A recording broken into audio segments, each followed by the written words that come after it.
learn about the Qutub Shahi dynasty, Qutub Shahi of Golconda.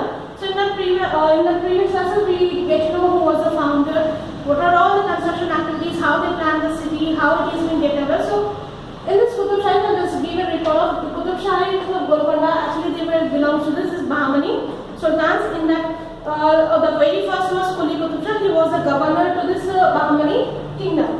The governor to the Bahmani kingdom. Bahmani kingdom is when this Kakatiya empire was being came to an end. At the time this kingdom was being divided into five. So out of that Bahmani kingdom, this Quli Qutub Shah was a subordinate, or we can say the governor. So he was the founder of this Qutub Shahi dynasty of this Golconda. And later on, one after the other, all his successes has been followed the same aspect. So he was the founder of this Quli Qutub Shah dynasty in the year, from the year it has been begins, from the year 1512. Then next it has been came to an in the year 1687. Till then it was the complete Qutub Shahi dynasty which has been existing in the Golconda place.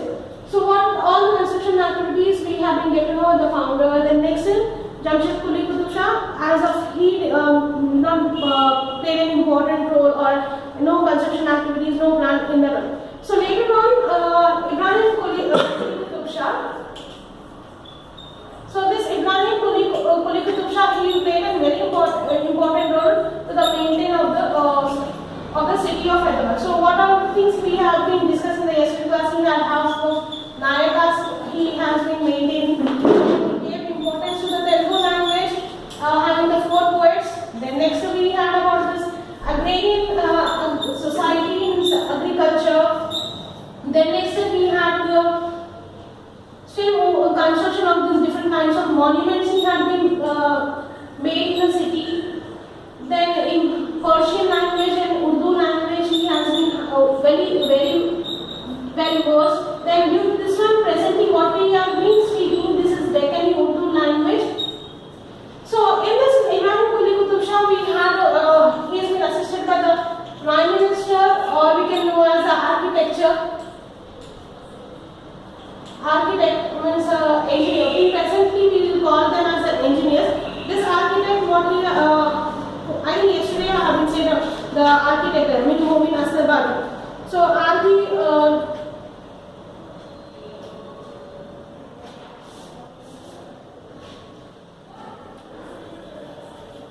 architect who was even Mir Momin Asarbadi.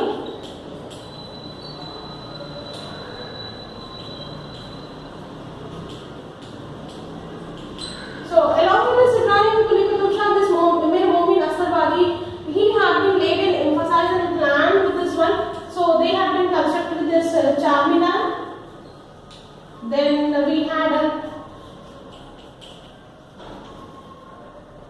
Mecca Masjid and Jama Masjid. This is the mosque. So next we also had the different places along with this Ibrahim Quli Qutub Shah. He has a daughter Hayat Bakshi Begum.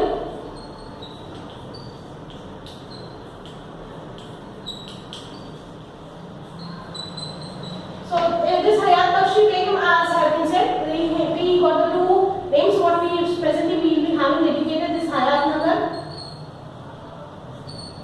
Then next we have Master Plan. And again one more water tank. This water tank is being named after his daughter. Water tank with the name of the same Master Tank. Because one more name she had, Ma Sahiba, to dedicate to this her name. They have been made to get her name on one place, and the water tank on her name and the place with the other name, that is Ma Sahiba. The same thing has been done. Then again Hussain Sagar, he has been constructed the water reservoir. Hussain Sagar. Then tank reservoir, water tank reservoir. Then one more at Puranapur,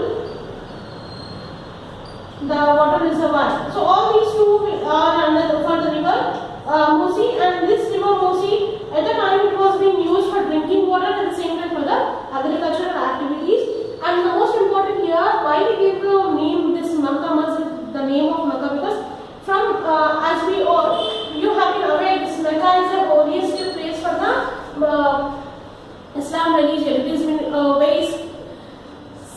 place and the holiest place where we'll be doing the ritual activities here. So from this Quli Qutub Shah, what he did, he ordered all his work along with this architect Momin Nasrabadi. He ordered the people to get the soil from this Mecca holiest place, and with the soil they had been made the bricks. The bricks which is being used to construct this Makkah Masjid in the central part, they had been laid in the center part of the mosque. And due to that one, they have been given this name as a Makkah Masjid. And one more important thing what it is been there is, in the room of this Makkah Masjid, the founder of Islam, the preacher of Islam religion, Prophet Muhammad, hairs, the belongings, which is being preserved and it is being shown to the people. Especially there will be days where it is being different, but the most important, the relics, the belongings of the Prophet Muhammad, which will be shown on this recently we had been of Milad al-Nabi, and on that day only it is been going to be shown. So now next we will be seeing what are the other, after this Ibrahim Quli Qutub Shah, still 3 more rulers, what they did and how this Qutub Shah dynasty empire came to an end. So next ruler who has been came after this Ibrahim Qutub Shah is, the other ruler is about Abdullah Qutub Shah.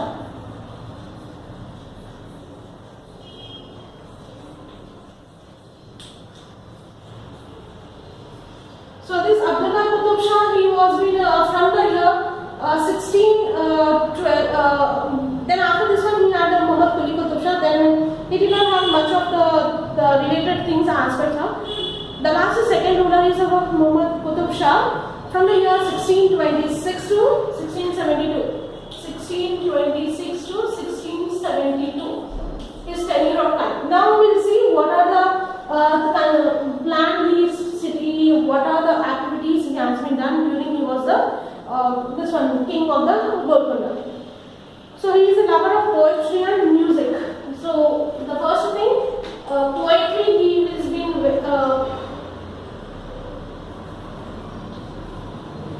poetry. The next is music.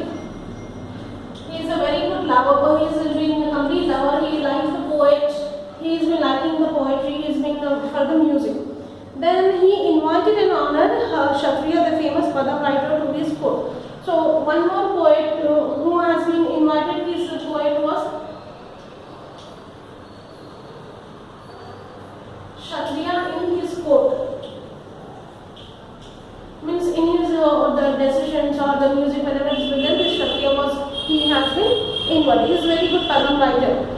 Then this was the most important about this Abdullah Qutub Shah. Only these two have been mentioned. One is about he is a complete poetry and music lover. And he loves the music and he loves the poetry, and due to this poetry, in his court, Kshatriya was the most important, the famous writer. Now next and last, the last ruler of this Qutub Shah dynasty was Abul Hasan Tanasha. Abul Hasan Tanasha.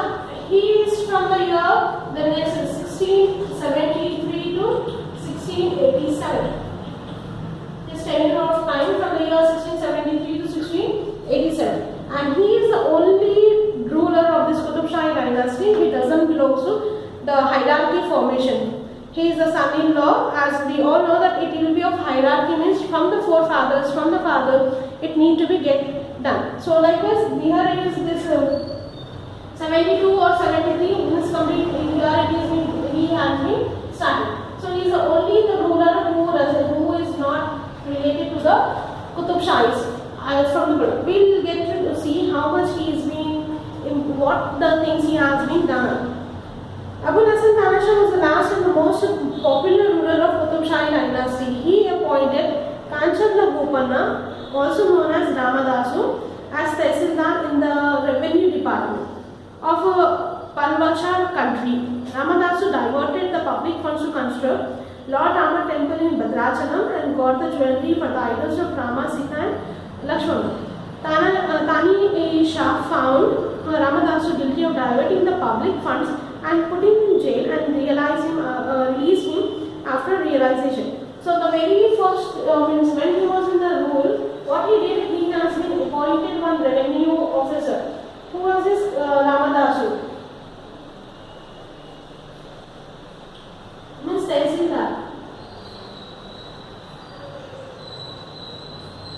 to collect the revenue.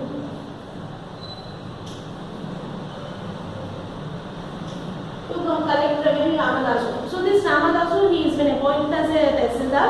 What is the duty of the Tehsildar? Means revenue department, to collect the money from the people. Like how this Mayaka, so all these persons are there, to collect the taxes, to means revenue department money.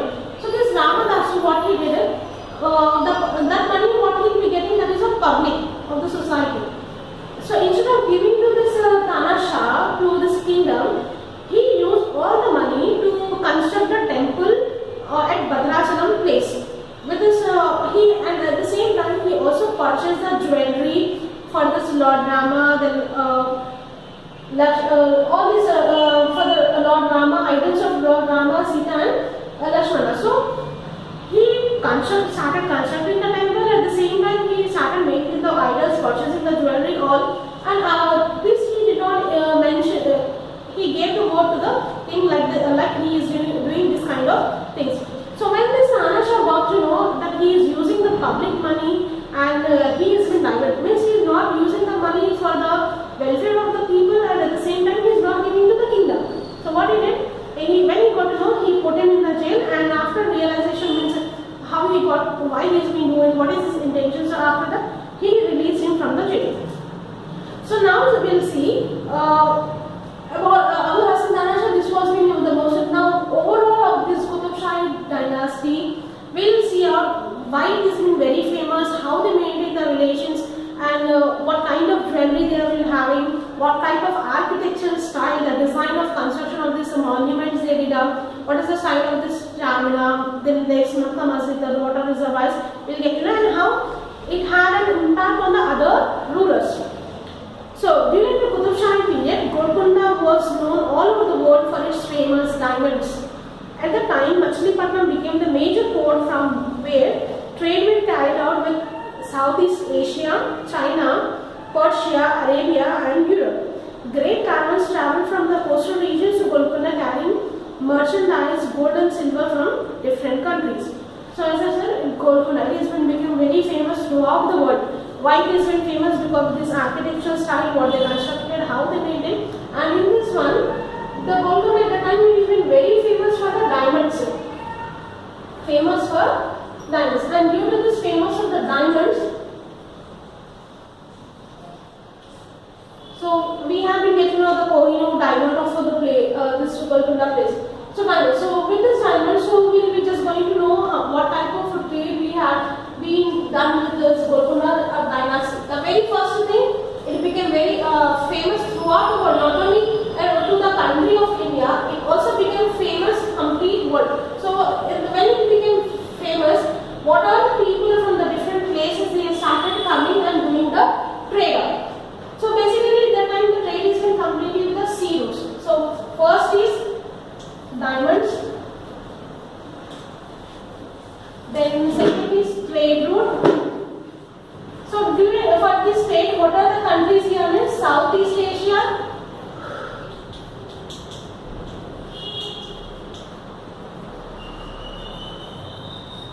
Southeast Asia, then next is China, next Arabia, Persia. So from all these countries the trade was started to do it out in the world because the famous of the diamonds first thing, and all these countries for what they have been doing the trade is merchants for cloth, then for the jewelry, all this they started doing the trading. So in this way it became very famous. Cloth, then jewelry of gold and silver. So these all the countries they started doing the trade of the coastal region areas, like from the water sources they started doing it. So the 7 tombs of Qutub Shahi rulers of the Ibrahim Baba located close to the famous Golconda Fort in Hyderabad. The tomb has a unique architectural style which is a mixture of Persian and Hindu. Shah Jahan, the Mughal emperor, was impressed by the architecture of the Qutub Shahi tombs and built the Taj Mahal with white marble. The tombs were structures with incredibly carved stonework and are surrounded by landscape gardens. So as I have been said, it is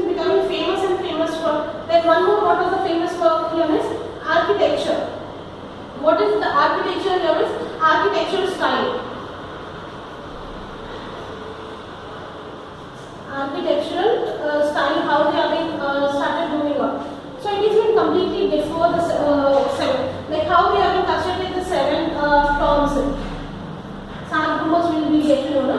So in this one, the architectural style, the Mughal rulers from the Delhi Sultanate. So in this one, Mughal Emperor Shah Jahan, he was very much impressed with this complete architectural style. So with this architectural style with the seven tombs, he constructed the Taj Mahal with white marble.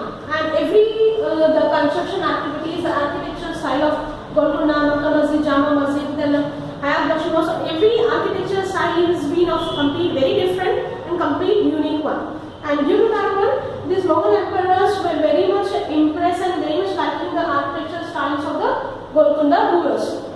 So right from the times of Ibrahim Qutb Shah, the Mughals were keen on conquering this wealthy kingdom. Eventually succeed under Aurangzeb when he captured the fort of Golconda in the year 1687. So when this ruler Ibrahim Qutb Shah, when he started constructing all this, planning the city, these Mughal emperors, they had an eye on this Golconda empire to capture, to have a war. Why? Because it is of very wealthy and very much knowledge, having the architectural style, wealthy nation, and eventually they were getting defeated. But when this Aurangzeb has been came to power of this Mughal dynasty, Aurangzeb in the year 1687, this Qutb Shahi dynasty has been lost. Means the war with the Aurangzeb of Mughal emperor in the year 1687, they has this Aurangzeb army defeated the Golconda dynasty, and it was been took over by the Aurangzeb in the year 1687. The Mughals did not follow the extensive policy of the Qutb Shahis and removed the people from the position of power and brought in more people from outside. They also tried to extract maximum revenue from this region and adopted the system of revenue contract. Under the system, the government actioned the right to collect revenue from the region to the highest bidder. These were usually the local powerful people or money lenders, as they were oppressed the peasants and artisans to get the maximum income. This causes widespread distress, including the famines, migration and depopulation. So finally, Aurangzeb came to power and he had been waged war with this Golconda under Abu Hassan Tanasha. He was the last ruler. He waged, this Aurangzeb has been waged war with Abu Hassan Tanasha in the year 1687. He got defeated and he got the victory. After getting victory, the complete how the city was of Hyderabad, it was not like that. What he did, the very first change, he changed the people from the power. So when he changed the people from power, it is the power means the revenue system he changed. Means already this Nayakas who were working, he removed the people from his kingdom and he appointed the new persons. New persons means they were not aware how the kingdom, what are the people. And at the same time he started auction. Auction means who will pay the highest amount, that area will be under his control. So who are the people making money lenders and the powerful rich people. So that people, they will take the control and whatever they want, like how much the revenue they want to collect, they will be taking the money. And this causes the people not happy with this Aurangzeb ruler. So the people started migration from that places to the other places, and no agricultural activities, and due to that it causes the complete starving of the people, and no agricultural work, no maintenance of the tanks and everything. Due to that one, the people migrated, and slowly this Golconda dynasty fort has been lost its glory and took over control by the Aurangzeb. So tomorrow, next class, we will be just going with the next lesson of this Mughal Empire.